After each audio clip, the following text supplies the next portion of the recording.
Isang pinagpalang umaga po sa inyo at sa ating lahat, mga kapatid. Mag-share na naman po ako ng salita ng ating Diyos. Pero unahin natin ang manalangin. Humingi tayo ng guidance, protection sa ating Diyos. Magsiyo po tayo.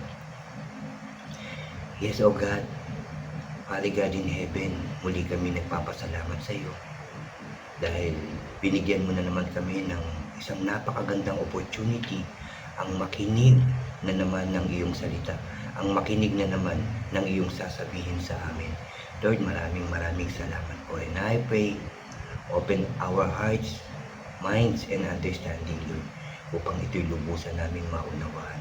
Samahan mo po kami, gabayan, proteksyonan mo po kami sa pag-aaral na ito. I pray na walang makasagabal o ano mga hindi maganda, Lord God, sa aming pag-aaral, upang makapokus kami ng maayos sa pakikinig, pagbabasa at pag-aaral ng iyong mga salita. Samahan mo rin po ako, turuan, gabayan at samahan upang ang lahat ng aking sasabihin ay galing lamang sa iyong salita. Lord, inaangkin namin na tagumpay ang aming gawain ito dahil narito ka, kasama ka namin. In Jesus' name. Lord, pinupuri ka namin, pinasasalamatan, sinasamba ka namin. Sa iyo lamang ang pinakamataas na papuri at pagsamba sa tanging pangalan ng aming Panginoong Hesus.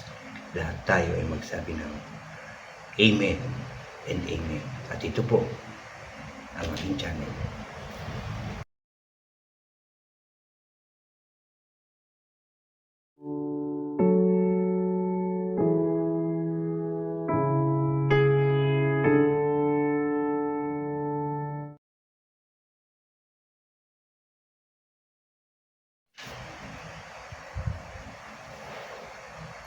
Isang pinagpalang umaga po muli, mga kapatid. Bago ko po umpisahan yung aking sharing ngayong umagang ito, unahin ko lang po yung mga bago po sa aking channel na huwag niyo pong kalimutan na mag-subscribe. Paki-like and share niyo po yung aking mga videos at paki-click na rin yung notification bell po para lagi po kayong updated sa mga iba at bago ko pang i-upload. Salamat mga kapatid, salamat. At hingi na rin ako ng paumanhin at medyo iba po ang aking boses dahil po may konti lang naman na sipon at konting ubo lang naman po, pero alam kong pagagalingin na ako ng ating Diyos. Amen. Ang aking isi-share ay dito sa John chapter 20 at ito po ay may pamagat na muling nabuhay si Jesus, no? Ulitin ko lang mga kapatid, John o Juan chapter 20 at ito'y may pamagat na muling nabuhay si Jesus. Mag-umpisa na po tayo. John chapter 20 verse 1 hanggang 10 po yung aking isi-share sa inyo. Kinaumagahan ng linggo habang madilim pa, pumunta si Maria na taga Magdala sa libingan. Nakita niyang naalis na ang bato batong nakatakip sa pintuan nito, kaya tumakbo siya at pumunta kay Simon Pedro at sa tagasunod na mahal ni Jesus. Pagdating niya sa kinaroroonan nila, sinabi niya sa kanila, kinuha nila sa libingan ang Panginoon at hindi namin alam kung saan dinala. Kaya tumakbo si Pedro papunta sa libingan kasama ang nasabing tagasunod.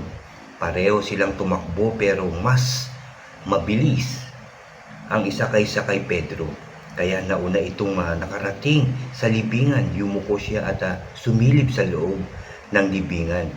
Nakita niya ang mga telang linen na pinambalot kay Jesus, pero hindi siya pumasok.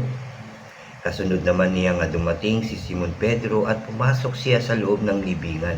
Nakita niya ang mga telang linen, maging ang pinambalot sa ulo ni Jesus. Nakatiklop ito sa mismong lugar nito at nakahiwalay sa iba pang mga tela. Pumasok na rin ang tagasunod na naunang nakarating at nakita rin niya ang mga ito. Kahit na hindi pa nila nauunawaan ang tungkol sa sinasabi sa kasulatan na si Jesus ay muling mabubuhay, naniwala siya na muling mabubuhay si Jesus. Pagkatapos nito, umuwi ang dalawang tagasunod. Salamat sa salita ng ating Diyos. Amen. No, kung nabasa niyo po mga kapatid, I pray na sa tuwing manonood kayo ng aking sharing na to ay bubuksan niyo rin ang inyong Biblia po, para masundan niyo po yung aking pagbasa. Excuse po. So dito, nung mamatay na ang ating Panginoon at mailibing na, pinuntahan nga ni Maria na taga Magdala sa libingan.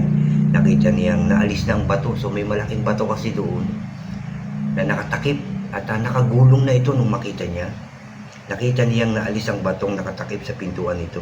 Kaya tumakbo siya at nagpunta kay Simon Pedro at sa tagasunod na mahal ni Jesus.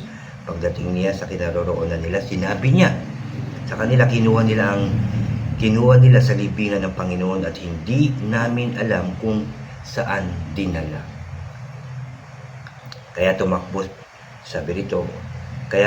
si Pedro papunta sa libingan kasama ang nasabing tagasunod. Pareho silang tumakbo pero mas mabilis ang isa kaysa kay Pedro. Kaya nauna itong nakarating sa libingan. So, puntahan natin yung pagpunta, yung pagtakbo ng mga kapatid. Nakipag-unahan, nagtakbuhan sila. Pero mabilis itong isa, yung sinabi dito sa Biblia, na yung mahal ng ating Panginoong Hesus, yung tagasunod na mahal ng ating Panginoong Hesus. Nauna ito, mas mabilis ito nagmadali ito. At agad pumasok at sumilip. Nakita nga niya yung telang linin doon. Ibig sabihin, yung suot na nakabalot sa ating Panginoong Hesus ay nakita niya. So wala na doon ang Panginoong Hesus. Tayo ba? Nagmamadali ba tayo na makapakinig kaagad ng salita ni God o makapagbasa kaagad? Kumbaga, nauuna nating ginagawa na makinig ng salita ng Diyos o inuuna na natin ang napakaraming bagay bago ang Panginoon, bago ang Diyos. Ano po? So dito, mabilis talaga itong minamahal ng ating Panginoong Hesus. Mabilis siya na nakarating dahil gustong-gusto niyang masilip na makita na ang Panginoong Hesus kung nandun pa o wala na sa ating buhay din. Diba? Talaga bang sabik na sabik tayong makinig ng salita ng Diyos? Sabik ba tayong mag-aral ng salita ng Diyos? Sabik na sabik ba tayong magsimba? O wala lang? So kayo na po ang sasagot niyan. At ang Diyos ang nakakaalam kung ano ang nasa puso natin. At dito, sa verse 6, kanina binasa ko po 1-5, kasunod naman niyang dumating si Simon Pedro at pumasok siya sa loob ng libingan. Nakita niya ang mga telang linen, maging ang pinambalot sa ulo ni Jesus. Nakatiklop ito sa mismong lugar nito at nakahiwalay sa ibang pang mga tela. Pumasok na rin ang tagasunod na naunang nakarating at nakita rin niya ang mga ito kahit na hindi pa nila nauunawaan ang tungkol sa sinasabi ng kasulatan na si Jesus ay muling mabubuhay.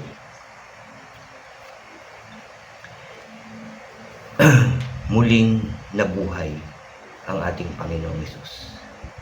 Naniniwala ba tayo?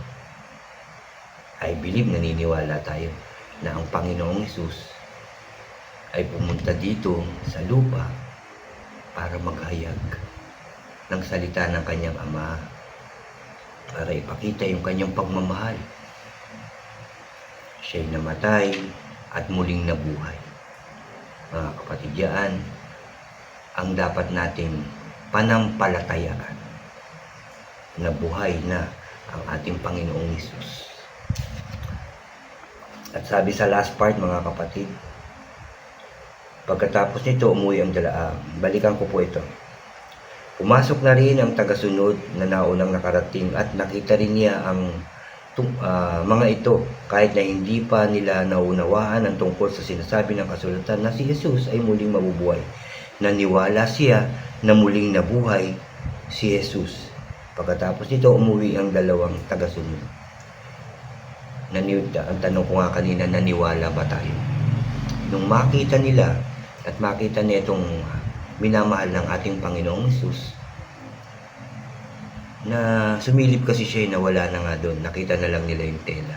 Kahit hindi pa nila nauunawaan yung tungkol sa kasulatan na ang Panginoon ay muling nabuhay. Sabi dito, naniwala siya na muling nabuhay si Jesus. Pagkatapos nito, umuwi na sila. Sino po ang naunang dumating? Sino po yung nagmamadali at nauna pang nakarating doon at sumilip? Nung pumasok na siya sa libingan ng ating Panginoong Hesus, sino ang unang naniwala na siya ay nabuhay? Meron pa ba tayong doubt na nabuhay talaga ang ating Panginoong Hesus? Dapat wala na. Dapat isipin natin na nabuhay ang ating Panginoong Hesus. Yan ang paniwalaan natin. Kagaya nitong minamahal ng ating Panginoong Hesus, lagi rin tayo makipag-unahan. Lagi nating bilisan pagbasa, mag-aral. Hindi ibig sabihin na madaliin natin yung pagbabasa at gawin na natin. No. Ang ibig ko sabihin, dapat tayong lagi nauna. Dapat lagi tayo yung excited na makinig, mag-aral, magbasa ng salita ng ating Diyos. Unahin natin siya, ibig sabihin. Bilisan natin, unahin natin gawin yung para sa Diyos ng maayos at tama. Doon sa oras na talagang masasabi natin maganda at mainam. Hindi yung nagmamadali tayo. Iba yung pagmamadali na sinasabi ko na makapagbasa na lang, makapag-pray na lang. Ibig sabihin na unahin natin siya. Diba? Kagaya ng minamahal ng Panginoon, talagang tumakbo siya doon, nagmadali siya. Inunahan niya si Simon Pedro, makarating doon para masilip kung nandun pa o wala na o nabuhay na ang Panginoong Hesus. Dapat ganun tayo, nagmamadaling alamin ang tungkol sa salita ng ating Diyos. Alamin natin ang tungkol sa ating Panginoong Hesus. Yan ang tinuturo sa atin. Mauna siya bago ang ibang mga bagay na dapat nating gawin. At ulitin ko lang, paniwalaan natin na ang Panginoong Hesus namatay at muling nabuhay para sa iyo, para sa akin, at para sa ating lahat. Amen and amen. Salamat sa salita ng ating Diyos na ating napag-aralan, mga kapatid. Maraming salamat sa Diyos. Maraming salamat sa Panginoong Hesus dahil binigay niya ang kanyang buhay para sa ating lahat. Namatay siya, ulitin ko lang, at nabuhay muli. At siya'y babalik para sa kanyang mga pinili, para sa mga taong naniwala, sumampalataya ng totoo, sumunod ng tapat sa kanya. Amen. And amen. Tayo po ay muling manalangin. Samahan niyo po ulit ako. Let us pray. Yes, O God, Father God in heaven. Aming Ama sa langit, maraming salamat dahil pinagkaloob mo ang iyong bugtong na anak para sa amin. Namatay siya at muling nabuhay para sa akin at sa aming lahat, sa lahat ng tao. Lord, nawayan ay aming panghawakan at isabuhay namin, O God. In Jesus' name, tulungan mo kami, samahan mo po kami, Lord God.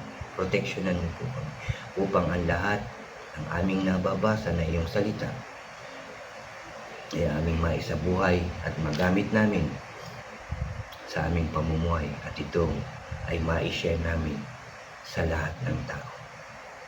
Sa pangalan ng aming Panginoong Hesus. Maraming salamat po, Lord, sa katagumpayan ng aming gawain ito. Salamat at sinamahan mo kami.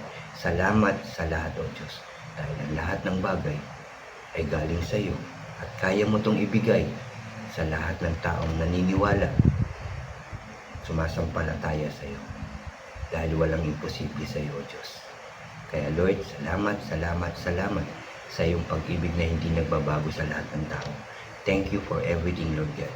Thank you for all the blessings, guidance, and protection sa amin. Salamat sa pagpapagaling mo sa lahat ng may sakit at karamdaman. Malakas na po kami. Dahil sa muling pagkabuhay ng aming Panginoong Hesus, nabuhay din ang lahat sa aming buhay.